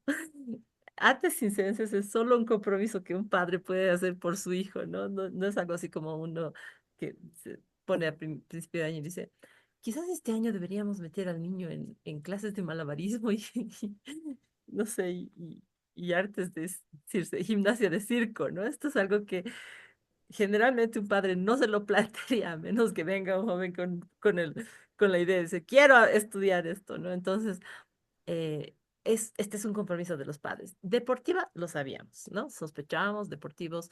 eh, Hay familias que de hecho han dejado el sistema tradicional para tener tiempo para competir, pero lo que queremos enfatizar en este punto es que no se ha hecho la pregunta de deportes. Y esto es muy interesante porque los deportes han aparecido igual. Como estábamos enfocándonos, y esto es parte de lo del diseño metodológico que hablaba Daisy, como la gente que es líder en Colombia, parte del liderazgo, no todo, definieron las mismas preguntas, entonces ellos decidieron, solo vamos a preguntar la parte del capital cultural. Me culpo que yo estaba ahí metiendo mi cuchara, pero al hablar de eso, los padres hablaron también de deportes. Lo que quiere decir esto no es que no nos interesen los deportes como investigadoras, sino que sabemos que están ahí.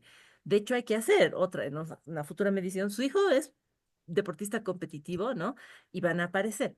Pero lo interesante es que estos deportes no son a nivel competitivo. Quizás algunos sí, algunos padres sí han respondido, pero los papás han respondido deportes como formación extracurricular de sus hijos. Entonces, están evaluando estos deportes, sean competitivos o no, como que tienen un valor de formación de carácter de los chicos.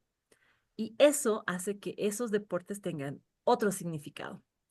No estamos hablando de solamente competencias. Las competencias pueden aparecer, se las puede preguntar, están ahí, lo sabemos, ¿cómo se dice? Como un conocimiento casual, digamos. Como dijo Daisy, de voz a voz se sabe que tenemos muchos chicos que son deportistas competitivos, pero en esta pregunta, de la forma como se hizo la pregunta, deporte apareció como una actividad de formación extracurricular ¿Qué es una actividad de formación extracurricular? Algo que no se enseña, que no se aprende en los libros y que va a formar el carácter. Por eso está considerado dentro del capital cultural. Los padres están usando los deportes para enseñar a sus hijos carácter, valores, disciplina y cosas, ¿no? Eso es muy, muy significativo. Y bueno, lo que me encanta de los otros, digamos, de los aprendizajes de esto es este grado medio de estructuración, ¿no? Porque no hicimos ninguna hipótesis, ¿cierto? No dijimos, es que en Colombia el movimiento es antiguo, tiene más de 20 años, entonces todos van a ser súper desestructurados, o al revés, es que las familias nuevas, o es que saliendo, no hicimos ninguna hipótesis, pero al encontrar los resultados, encontramos como dice Ana Paulina, esta campana, ¿no? El número más grande Ajá. está en una estructura media. No soy ni tan estructurado ni tan desestructurado. Y tenemos un número, digamos, igual a ambos lados. Y lo interesante es que son números mucho más pequeños, significativamente más pequeños, ¿no? Y los que se sienten que están en el medio son como la mayoría, digamos, se podría poner mitad y mitad. Entonces, mitad que se sienten que son no tan estructurados, ni muy ni tan, y la otra mitad que son o muy o tan, ¿no? Ese es un hallazgo interesante también. ¿Querías decir algo, Ana Paulina, sobre eso? O de No, quería decir de pronto de lo anterior, que para mí todas estas actividades de arte, todo lo que vimos, todo lo que mostró, eh, además de que forman carácter, como lo dices tú, creo que aportan a la calidad de vida y al bienestar de los niños. O sea, un niño que crece explorando el arte, explorando el deporte, que sabe que tiene esos recursos, se convierte en un adulto que tiene hobbies, que tiene otros intereses, que no está únicamente encerrado en el trabajo, y eso da calidad de vida y da también salud mental. Entonces, para mí es súper importante mostrar todas esas exploraciones de nuestros niños. No sé si uno explora entre los niños de colegio si tienen esa diversidad de intereses. No creo porque no les queda tiempo, pobrecitos. No es que no les interese, sino que no tienen tiempo y pues que nadie le da la importancia a eso dentro de la vida de ellos porque lo más importante es el colegio. Pero sí me parece que puede haber una conexión muy interesante proyectando hacia la adultez de todos estos niños en calidad de vida al haber hecho todas estas exploraciones artísticas, deportivas en su infancia. Y Y pienso que es se importante, evidencia. dale, Joana.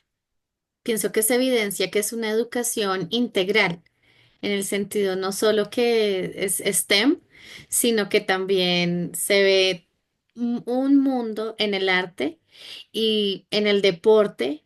O sea, leen, interactúan, comparten con diferentes comunidades, pues me parece súper integral. Y lo que veíamos que sin importar la edad se acostumbran a lo que se llama la socialización desde una edad pequeña hasta ser adultos, se acostumbran a interactuar con todas las edades de una forma natural, que es el deber ser realmente de la sociedad. Y que pienso que esto trae un aporte, una estructura a la cultura increíble, porque pues se generan unas personas, unos adultos que interactúan con toda la sociedad, que comprenden todos los rangos de edad, que pueden conversar de cualquier cosa y atender al otro pues con gran interés, no solo como porque toca, sino que fluye el interés por prestar atención a cualquier edad de cualquier tema de conversación. Eso es lo que se puede evidenciar en estos hallazgos. Quiero destacar dos cosas que dijeron ustedes ambas. Una es lo que dice Ana Paulina sobre calidad de vida. No hay estudios que relacionen la calidad de vida con eh, nivel de ocupación en tareas, por ejemplo, ¿no? Y sin embargo, es tan sencillo correlacionar, estos chicos están teniendo calidad de vida, están teniendo calidad de vida porque tienen la posibilidad de explorar tantísimas cosas. Evidentemente no todos, pero si ustedes estuvieran charlando con Ana Paulina, ella que hizo el análisis de los datos así desde un punto de vista como ingeniera, ella me decía, lo que pasa es que mucha gente marcó esta opción, o sea, más de los 618 marcó tal o cual opción. ¿Qué significa eso? Significa que una misma familia hace esto y esto y esto y esto, como cinco cosas, ¿no?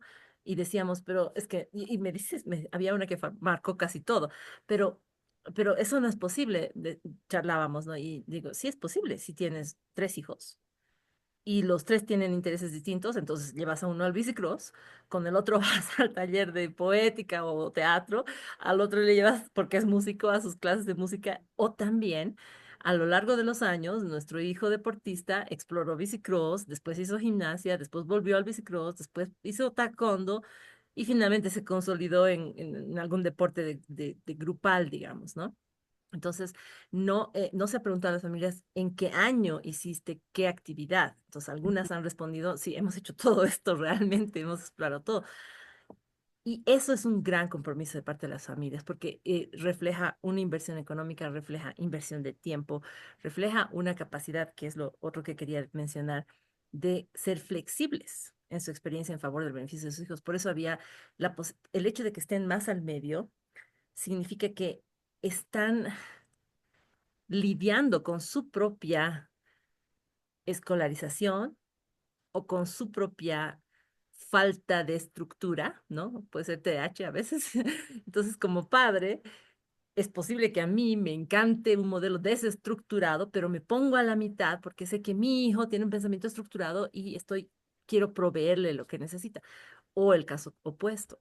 El hecho de que muchas familias digan, estamos en el medio, significa impajaritablemente que han tenido que hacer ajustes, porque no es natural aparecer en el medio, a menos que uno sea, eh, ¿cómo se dice? Estas personas que no, indolente, ¿no?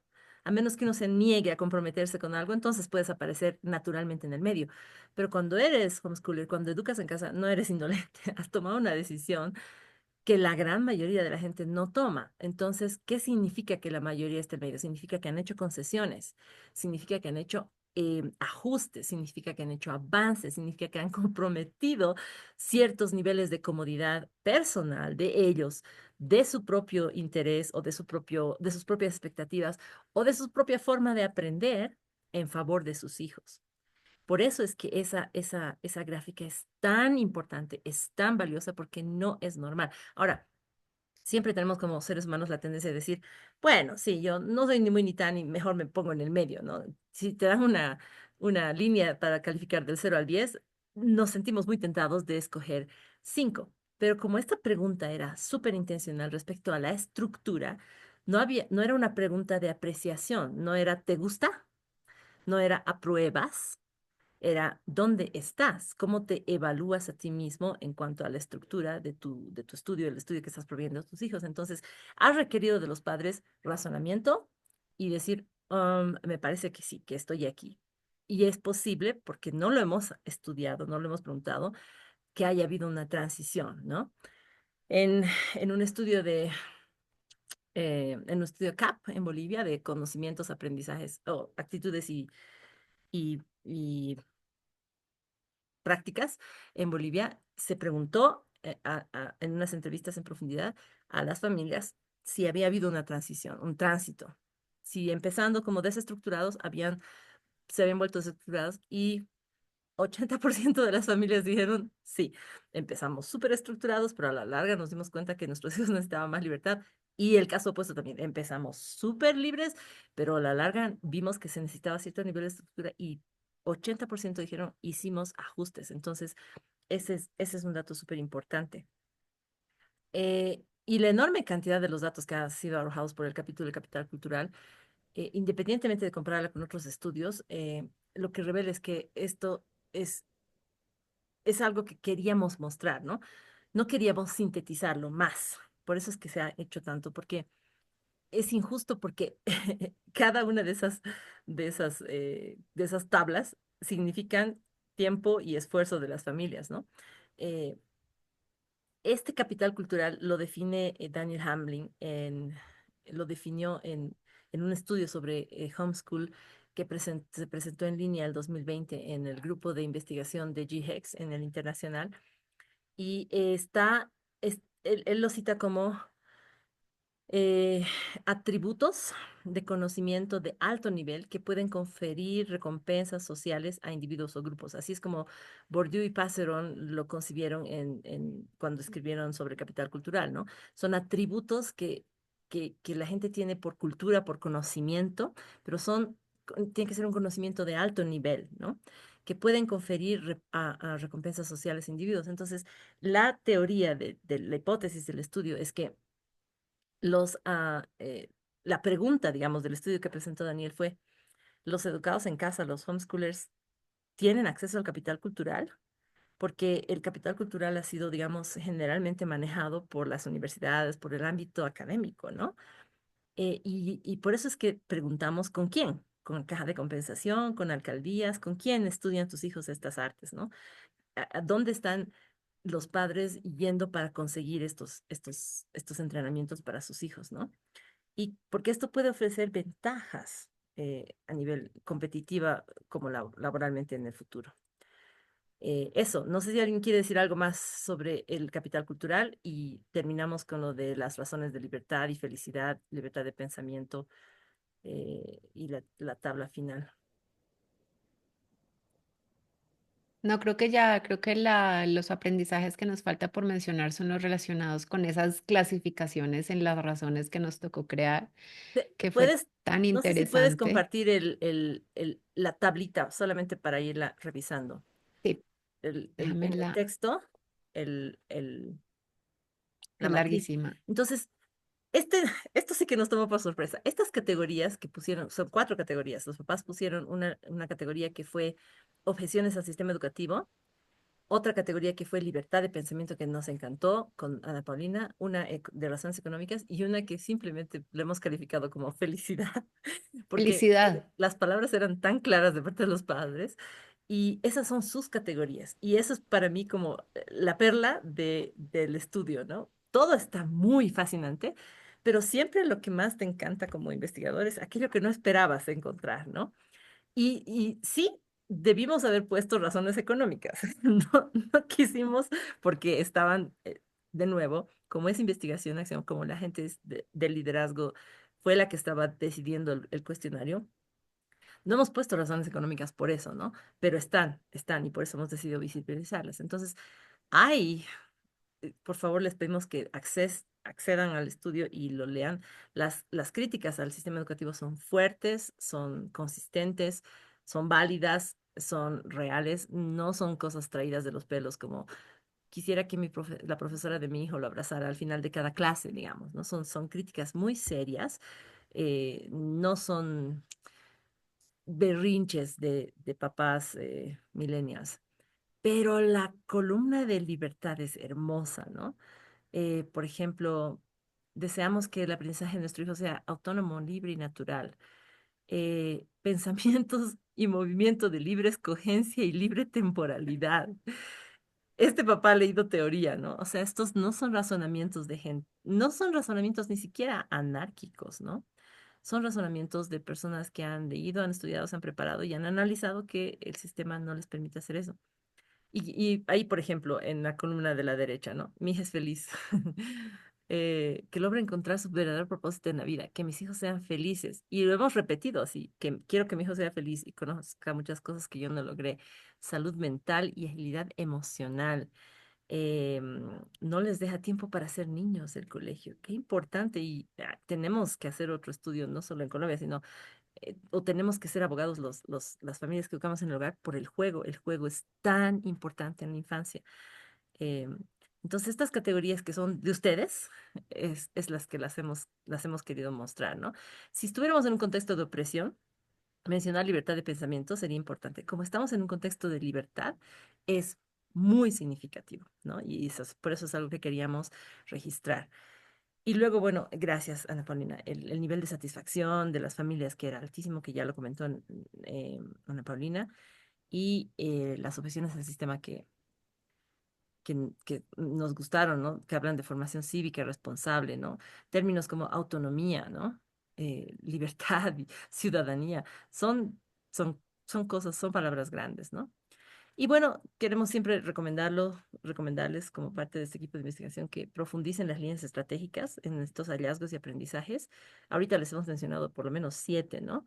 Capital cultural, las correlaciones que mostró Ana Paulina, esto de objeciones al sistema, la cosa de libertad, el juego, la categoría de la felicidad relacionada con calidad de vida que mencionó también Ana Paulina, eh, la socialización es otro estudio que siempre hace falta, siempre. Entonces, como equipo investigador, a cualquier persona que esté siguiéndonos, que quiera profundizar esas líneas estratégicas, realmente, por favor, cuenten con nosotros. Queremos que se socialice esta herramienta para que alcance más número de familias, para que más familias se animen a participar en los estudios posteriores y que las familias también estudien el documento porque aquí están reflejadas por primera vez en Colombia en esta cantidad, digamos, en este porcentaje, muchas características de familias que educan a sus hijos y les puedo confirmar como líder a nivel latinoamericano que se parecen a los resultados de Latinoamérica y de también otras regiones, pero en el autoconocimiento está la clave para la autodeterminación, ¿no? Y queremos que usen líderes de Colombia libremente, por favor, esta herramienta para fines de lobby y advocacy, para nuestros grupos, para nuestras familias. Está disponible el estudio para hacerlo llegar a sus comunidades locales, nacionales. Estúdienlo, refútenlo, discútanlo, hagan un club de lectura con el, con el estudio, invítennos a discutirlo. Y también de otros países, porque nos parecemos culturalmente, ¿no? Y finalmente, Ana Paulina tenía unas recomendaciones específicas sobre el estudio a nivel técnico ya metodológico.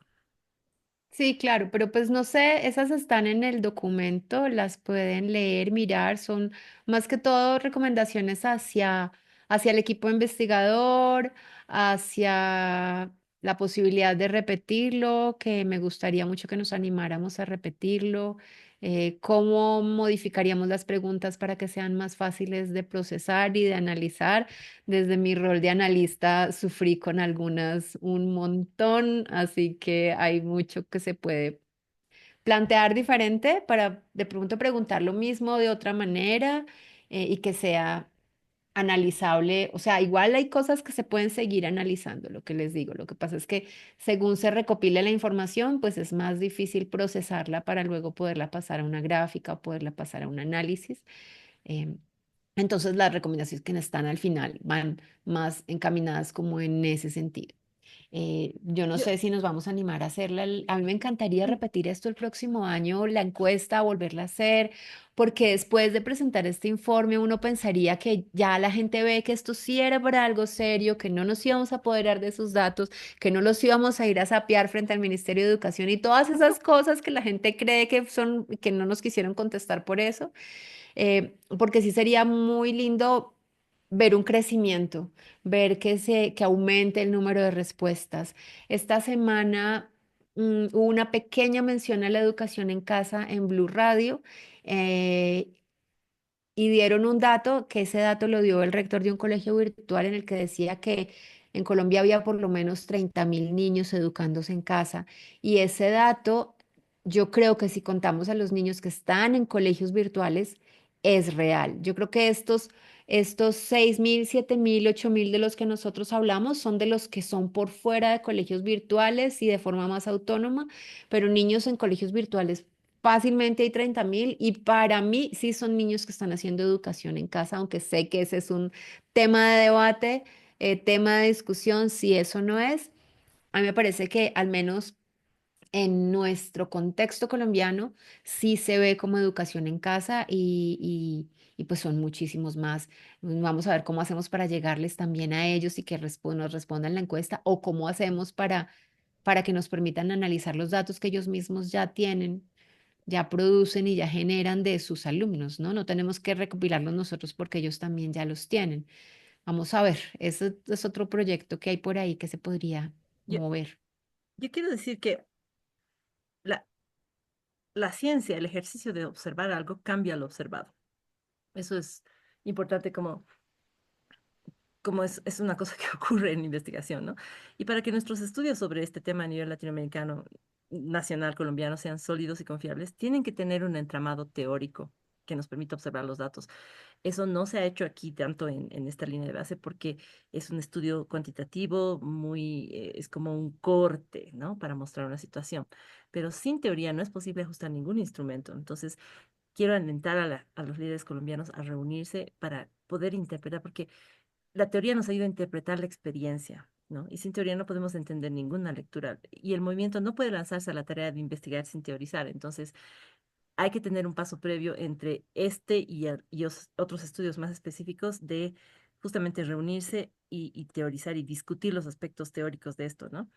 Y ya había hablado un poco Daisy sobre la investigación-acción, y lo único que yo quiero decir al respecto es que la reflexión teórica sustenta la acción participativa.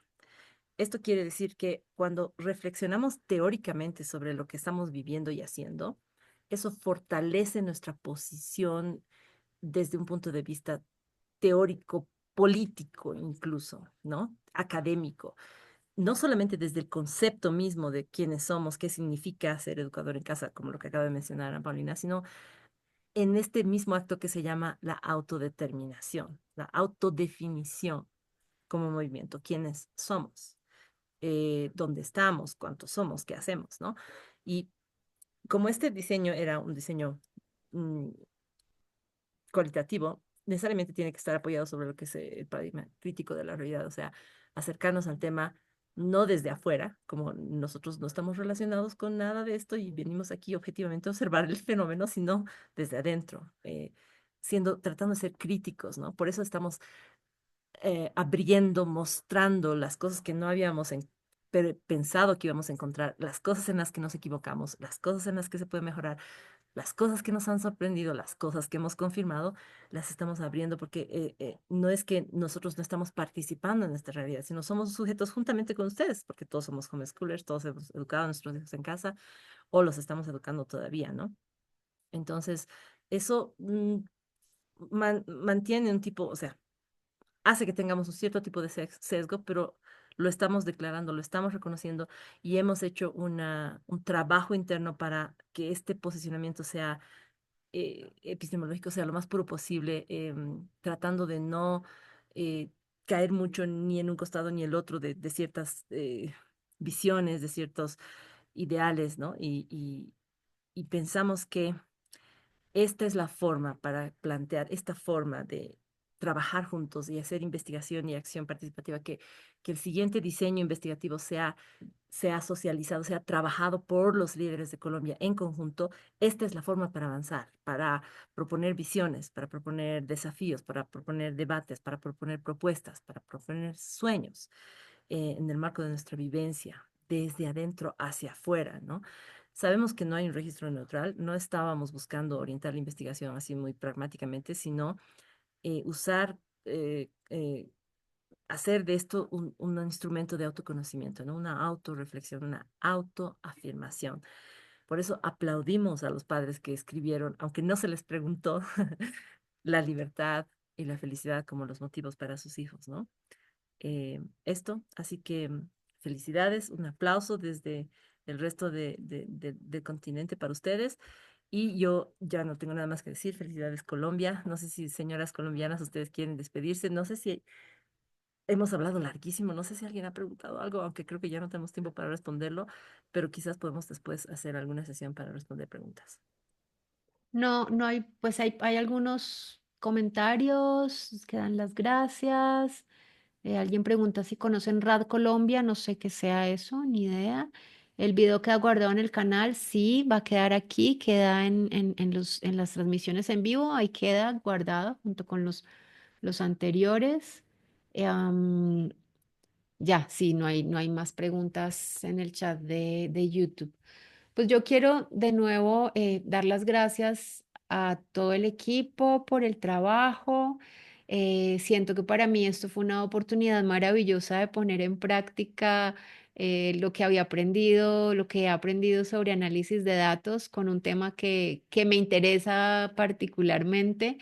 Me divertí, la verdad, lo disfruté muchísimo, muchísimo haciendo todo esto, aunque me haya tomado tiempo y todo. Creo que traté de hacer un muy buen trabajo. Todo esto va a quedar, pues el informe va a quedar disponible, nos lo piden por mail y además yo tengo, o sea, quedó muy documentado el archivo de los datos, el dataset quedó con un diccionario de datos, todo quedó bien documentado, bien trabajado en caso de que llegar a ser necesario retomarlo en otra oportunidad, que sepamos qué hay ahí, qué era cada cosa y qué tipo de dato es y bueno, todo eso. Traté de hacerlo así muy juiciosamente y muy rigurosamente. Como les digo, me divertí, me entretuve mucho haciendo esto. Em, Quedo con ganas de hacer 1000 investigaciones más, de preguntar más y todas las cosas que pasan, ¿no? Todo el proyecto de ley del señor que quiere poner multa a los que no manden al colegio, y los artículos de los otros expertos hablando mal de la educación en casa y como que uno quisiera, yo quiero mostrar más, pero bueno, esta es una primera parte. Llevamos casi 2 horas aquí hablando, entonces yo creo que ya sí va siendo hora como de cerrar. No sé si de pronto Joana y Daisy quieran decir algo más ya para concluir y nos vamos despidiendo. Yo quiero decir que para mí fue un gusto haber participado en este proyecto, haber descubierto varios hallazgos que eran pues diferentes, por ejemplo, motivos por los cuales las diferentes familias hacen educación en casa.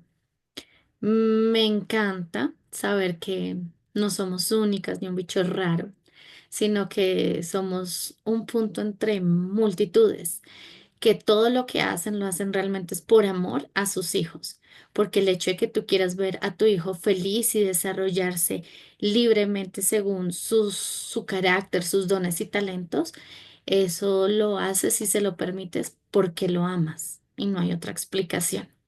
Me gozo de estar en esta nación, en Colombia.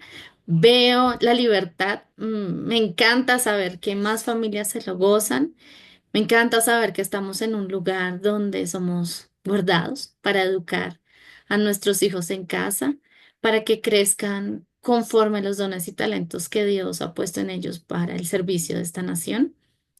Me gusta saber que crecerán unos adultos que aportarán muchísimo a su nación y a cualquier lugar donde vayan.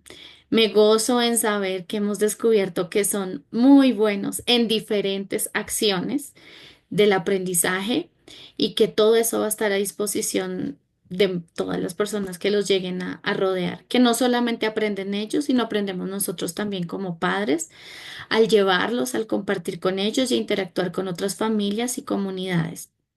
Entonces creo que las primeras en aprender de todos estos hallazgos fuimos nosotras y quiero dar gracias a todas las familias que depositaron su confianza en nosotros y a los líderes que también nos ayudaron a convocar para que dieran respuesta a esta encuesta. Les enviamos un abrazo. Gracias. Yo quería mencionar, veo que en el chat están preguntando por el informe, entonces para contarles que con el correo que se ha venido manejando, el que está en Gmail investigación.sc, pueden solicitar allí el informe, al igual que la versión preliminar que se presentó en mayo, para que tengan acceso. También hay algunas personas que ya se están ofreciendo a participar nuevamente. Entonces escríbanos al correo y ahí vamos viendo en la medida de posible. Necesitamos manos, o sea, es lo que les decimos, necesitamos manos, recursos. ¿Por qué no estos chicos que ya empiezan a graduarse? Porque ya tenemos 20 años, ya hay bastantes graduados y hay por ahí analistas de datos o que quieran aprender y se metan también, se involucren, porque al final es un movimiento que es de todos. Entonces, pues la puerta está abierta. Creo que aquí como equipo, honrada, agradecida, y creo que estamos dispuestos a continuar en favor de este estilo de vida, que es maravilloso, sencillamente. Así que muchas gracias. Bueno, muchas gracias a ustedes, muchas gracias a todas las personas que se conectaron y que se quedaron hasta el final. Como ya saben, ahí en el chat coloqué la dirección de correo a la que pueden pedir el informe. Luego lo voy a colocar en la descripción del video para que, pues ya, si no se puede tener acceso a los mensajes en el chat, lo vean ahí también en la descripción del video. Estaremos pendientes del correo para irles respondiendo, irles enviando el documento. Gracias a todos por su atención y ya nos veremos el próximo año con las nuevas noticias que vayan surgiendo.